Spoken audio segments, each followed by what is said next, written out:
आप सभी को छठ मैया के पर्व की हार्दिक शुभकामनाएं। दोस्तों, कार्तिक मास के शुक्ल पक्ष की षष्ठी को छठ पूजा मनाई जाती है और ये त्योहार कार्तिक मास के शुक्ल पक्ष की चतुर्थी तिथि से लेकर सप्तमी तिथि तक छठी माता की पूजा अर्चना की जाती है। शास्त्रों के अनुसार भगवान सूर्य देव की पत्नी उषा अर्थात छठी मैया की पूजा की जाती है। छठी मैया जो कि बच्चों की रक्षा करती है और जिनकी संतान प्राप्ति ना हो रही हो, उनको विशेष रूप से छठी मैया की पूजा अवश्य ही करनी चाहिए। कलयुग में एकमात्र सूर्य देवता ही ऐसे देव है जिन्हें प्रत्यक्ष रूप से देखते हैं। सूर्य देवता के प्रकाश से ही पृथ्वी पर प्रकृति का चक्कर चलता है। खेती के द्वारा अनाज और वर्षा के द्वारा जल की प्राप्ति हमें सूर्य देव की कृपा से ही होती है। सूर्य शक्ति की पूजा भगवान सूर्य देव के प्रति अपनी श्रद्धा और कृतज्ञता को दर्शाने के लिए ही की जाती है। यह छठी मैया का यह पर्व बिहार, झारखंड, उत्तर प्रदेश और हमारे देश के कई सारे हिस्सों में बड़े ही खुशी और धूमधाम के साथ मनाया जाता है। इस त्योहार पर भगवान सूर्य को प्रसन्न करने के लिए पति और पत्नी, स्त्री और पुरुष दोनों ही इस व्रत को करते हैं और यह व्रत सबसे कठिन व्रतों में से एक माना जाता है क्योंकि ये 36 घंटे निर्जला व्रत रखा जाता है और यह व्रत भगवान सूर्य और छठी मैया की कृपा प्राप्त करने के लिए किया जाता है। ऐसी ही एक पुरानी कथा आज मैं आपको श्रवण करवा रही हूँ, तो चलिए वीडियो शुरू करते हैं। दोस्तों, अगर आपको हमारी ये वीडियो अच्छी लगी हो तो लाइक, शेयर और सब्सक्राइब करना ना भूलें। अवश्य लिखें। तो चलिए वीडियो शुरू करते हैं। दोस्तों, एक बहुत पुराने समय की बात है। एक बार एक बूढ़ी माँ अपने बेटे, बहू तथा पोते के साथ रहती थी। बूढ़ी माँ के घर में किसी चीज की कोई भी कमी नहीं थी। वह की परम भक्त थी तथा हर साल छठ पूजा का व्रत हर साल बड़ी ही श्रद्धा। बूढ़ी माँ की बहू आधुनिक सोच वाली औरत थी। उसे पूजा पाठ में कोई भी विश्वास नहीं था।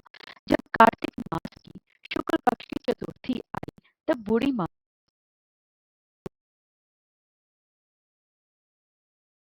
पावन पर्व शुरू हुआ। बूढ़ी माँ घर की साफ सफाई, उसने अपने बेटे को आग में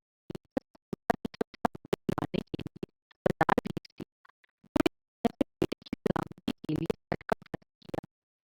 बूढ़ी माँ ने अपनी बहू से भी छठ माता का व्रत करने के लिए कहा।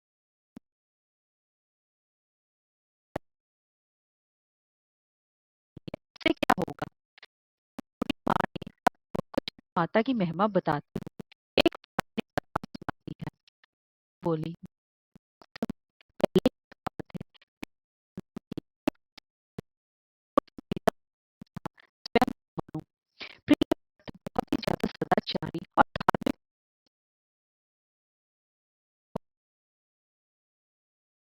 ऋषि कश्यप जी करवाने की बाद में राजा प्रियव्रत ने पूरे विधि विधान के साथ का अनुष्ठान किया। इस यज्ञ के प्रभाव से ही वाले एक जन्म लिया, परंतु वह पुत्र बड़ा हुआ पैदा हुआ।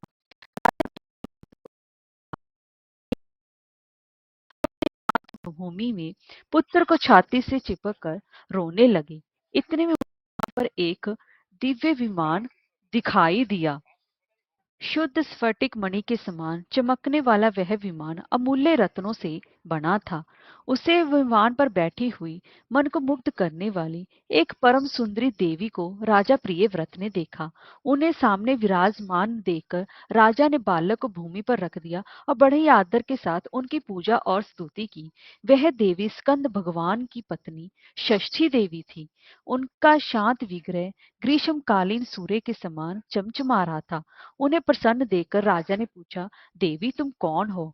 महाराज प्रियव्रत की बात सुनकर देवी उनसे कहने लगी, राजन, भगवती मूल प्रकृति के छठे अंश से प्रकट हुई देवी षष्ठी हूँ और इस संसार में छठ माता के नाम से प्रसिद्ध हूँ।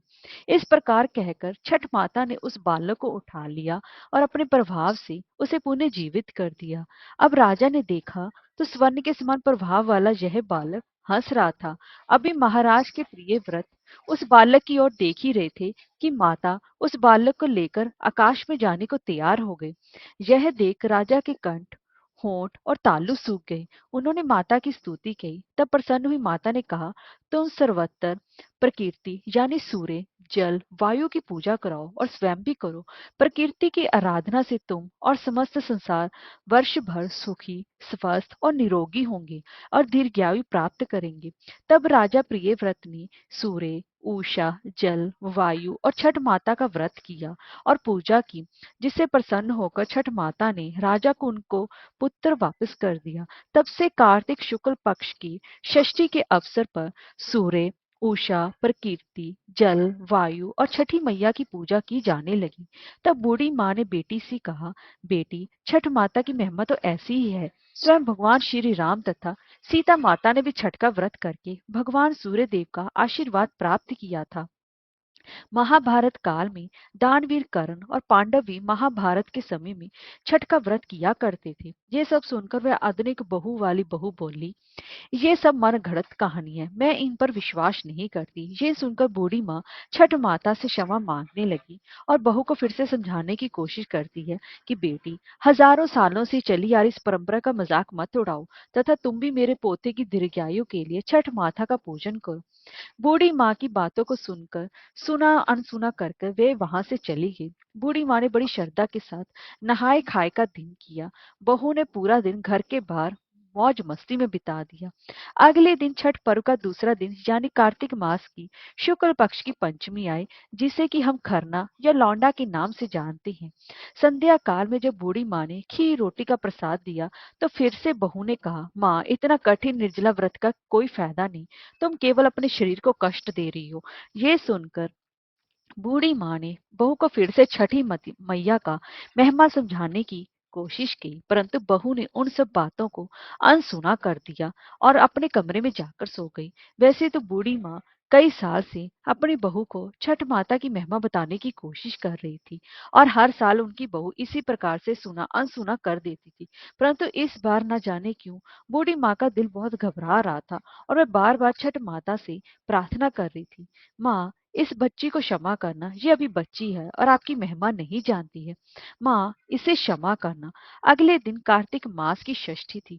सब लोग पूजा की तैयारी में जुटे थे, परंतु बहू अपने कमरे में सो रही थी। वह बहुत देर से उठी और पास पड़े अपने बेटे को उठाना चाहा, तब बेटे ने जवाब नहीं दिया। यह देखकर बहू बहुत घबरा गई और भागी भागी अपने पति और सास के पास गई और उन्होंने ये सब बताया। बहू की बात सुनकर बूढ़ी माँ और उनका बेटा कमरे में दौड़े दौड़े आ गए और उन्होंने बच्चों को जगाने की कोशिश की, परंतु वह नहीं जगा। फिर वे दोनों तीनों ही बच्चों को लेकर अस्पताल गए। डॉक्टर ने बच्चे की जांच की और देखा कि बालक की तो सांसें ही रुकी हुई हैं। डॉक्टर ये देखकर हैरान हो गया कि इतना छोटा बालक जो बिल्कुल स्वस्थ था ऐसे कैसे जा सकता है, परंतु विधि का विधान और प्रकृति का नियम कहकर डॉक्टर ने अपने हाथ खड़े कर दिए।